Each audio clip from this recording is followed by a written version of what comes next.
Hello everyone, Shri IAS academy में आपका स्वागत है। जैसा कि आप जानते हैं कि श्री आईएएस एकेडमी ने आंसर राइटिंग सीरीज की शुरुआत की है, जिसके अंतर्गत ऑलरेडी हमारे 261 पार्ट आ चुके हैं। ये हमारा पार्ट 262 है।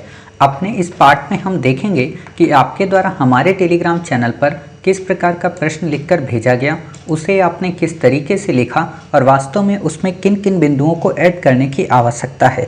तो चलिए शुरू करते हैं। जैसा कि आप देख रहे हैं, ये प्रश्न आपके द्वारा हमारे टेलीग्राम चैनल पर लिखकर भेजा गया है। तो सबसे पहले हम आपके इस प्रश्न को पढ़ेंगे, आपके उत्तर को पढ़ेंगे और देखेंगे कि वास्तव में आपने इसे कैसे लिखा है और इसमें किन किन बिंदुओं को ऐड करने की आवश्यकता है। काफ़ी अच्छा प्रश्न है, 2014 में यूपीएससी ने पूछा है। प्रश्न है, किन अर्थों में महास्मृत संस्कृत को प्रायद्वीपीय भारत के इतिहास का आधारात्मक चरण माना जा सकता है। उत्तर भारत में जैसे हड़प्पा जैसी संस्कृत मिली, वैसी समकालीन संस्कृत दक्षिण भारत में नहीं मिलती। महापाषाण महास्मृत संस्कृति दक्षिण भारत में पाई जाने वाली प्रथम संस्कृत होने के कारण प्रायद्वीपीय भारत के इतिहास में उसका विशेष योगदान है।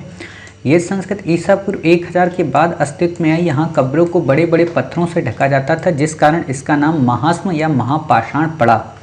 महास्मृत संस्कृत के समय में ही दक्षिण में लोग युग प्रारंभ हुआ, जिस कारण से अधिक महत्व मिला। यहाँ के लोगों ने सरोवर बनाए, सिंचाई की तकनीक विकसित की, जिस कारण यहाँ कृषि विकास हुआ। यहाँ लोहा उद्योग के भी साक्ष्य मिले हैं। यहाँ बनाए गए बर्तन काले, लाल, पॉलिशदार, अभ्रकी, लाल धूसर रंग के चित्रित थे। इन लोगों के विकास को दर्शाता है।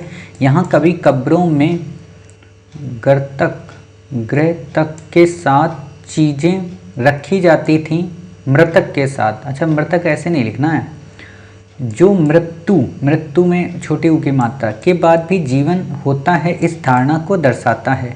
यहाँ कई प्रकार के शिल्प भी पाए गए, जो शिल्प उद्योग के विकास को दर्शाते हैं। हल बनाने में और घर बनाने में मिट्टी का प्रयोग होता था, जो समय के साथ नष्ट हो गया। अब तक मिले साक्ष्यों प्रमाणों के आधार पर पता चलता है कि प्रायद्वीपीय भारत में महापाषाण संस्कृत से पुरानी कोई सभ्यता नहीं थी, इसलिए इतिहास में इसका महत्व अधिक है। जैसे उत्तर भारत में हड़प्पा का, वैसे ही दक्षिण में महास्मृत संस्कृत का।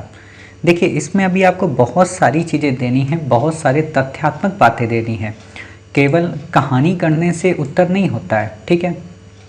मैंने ऑलरेडी इसकी लिंक डिस्कशन की भेज दी है। पार्ट 2 नाम से history optional answer framing series है, मैंने उसको भेज दिया है अपने टेलीग्राम चैनल पर। आपने देखा होगा, आपको मैंने नोटिस करके उसे भेजा है।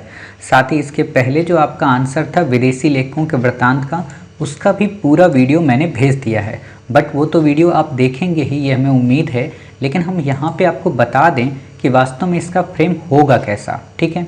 सबसे पहले आपको क्या करना है, क्वेश्चन क्या है? क्वेश्चन है, किन अर्थों में महास्मृत संस्कृति को प्रायद्वीपीय भारत के इतिहास का आधारात्मक चरण माना जाता है? पहला तो यही है कि आखिरकार महास्मृत संस्कृत होती क्या है, उसे आप बताएंगे। प्रायद्वीपीय भारत का आधारात्मक चरण क्या है, इसको आप बताएंगे। और फिर इसका विश्लेषण करेंगे, तब आप निष्कर्ष देंगे। मतलब सिंपल सी बात है, ये उत्तर ये कहना चाह रहा है कि प्रायद्वीपीय भारत में जो संस्कृतियों की शुरुआत हुई ना, उन संस्कृतियों को आधार ही प्रदान किया है महास्मृत संस्कृत ने। यानी कि महास्मृत संस्कृत के विकास के बाद ही प्रायद्वीपीय भारत में अन्य संस्कृतियां पनप पाईं। इतनी बातें आप समझ गए। अब प्रश्न उठता है कि आखिरकार महास्मृत संस्कृत हम किसे कहते हैं? तो सिंपल सा आपको यहाँ पे बताना है कि उदय दक्षिण भारत में इसका हुआ था, पाषाण युग के बाद इसका माना जाता है।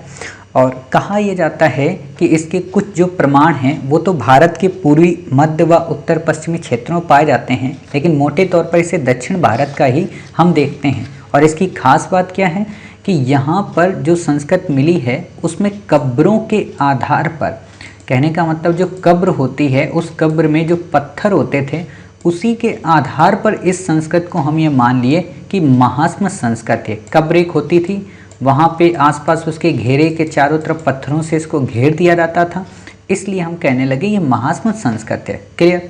लेकिन आप देखेंगे कि कई सारे इतिहासकारों के मध्य इसके काल को लेकर डिबेट रहती है। कुछ ये कहते हैं कि भाई साहब ये 1000 BC की काल की है, कुछ इसे 500 BC से 100 BC के आसपास मानते हैं। क्यों? क्योंकि उनका ये मानना है कि इसी समय तो लोहे की खोज हुई थी, ठीक है।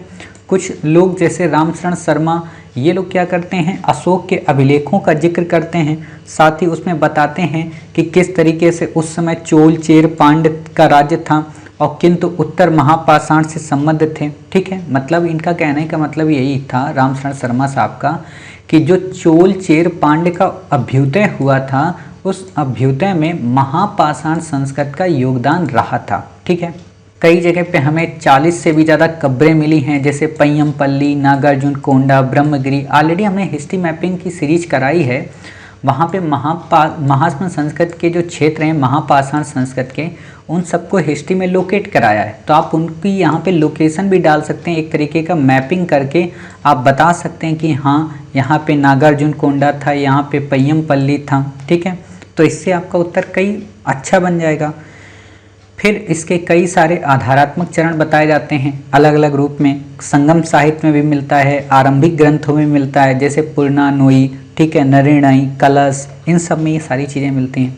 तो ऑलरेडी हमने इसको डिस्कस कर लिया है। बात ये होती है ना कि ये टॉपिक ऐसे हैं कि इनको काफ़ी डेप्थ में डिस्कस करना होता है, और नॉर्मल बुक में कहीं पर इसके लिए आपको कंटेंट नहीं मिलेगा। आप कोई भी बुक पढ़िए, किसी भी प्रकार का संस्थान का नोट्स पढ़िए, वहाँ पे आपको ऐसे कोई प्रमाण नहीं मिलते हैं, ना ही ऐसा कुछ बताया जाता है कि महापाषाण संस्कृत ऐसे वहाँ पे पनपी होगी।